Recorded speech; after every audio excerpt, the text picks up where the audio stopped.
that's what I wanted from day one. When we left Romania and we moved to Canada, I said that I want to do cabinetry. And I stuck to it.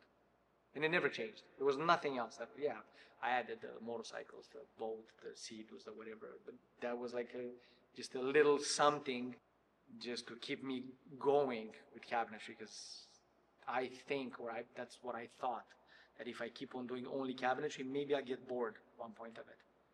Maybe just let's try to insert something else that's gonna spark my interest and like take me out of thinking cabinets all day long. And that was motorcycles. Started doing the motorcycles. I'm like, oh, really good with building stuff and putting them together. How about Sea-Doos? Hey, get Sea-Doo. And how about a boat? Let's do a boat. And I built that boat. I was like, oh man, I really can do whatever I want.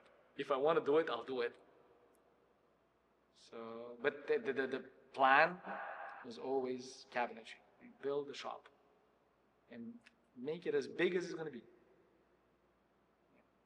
Get to the whatever in 15, 20 years, into say soul, build it to where people know. When you say soul, everybody's gonna know what it is. So, oh, you mean the custom cabinetry? Yeah, well, means that we did it. So 5 shops and a name that a lot of people know about, and I'm good. I lived a good life.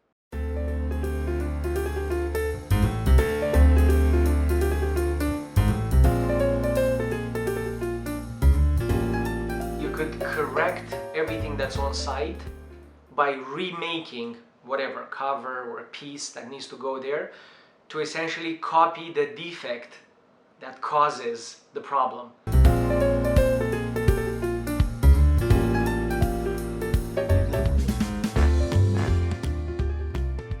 So yeah, like you said, you have a switch that's a little bit crooked.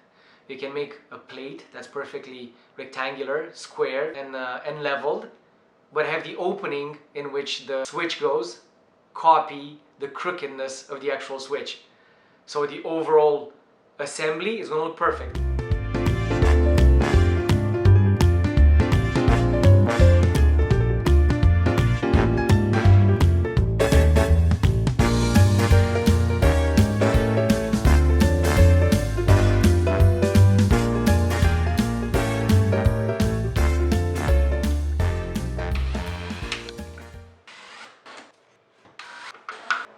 Nobody really noticed it, but I saw it. It was a small gap. Nobody complained about it, but we've noticed it. I said, is there anything that we can do about it?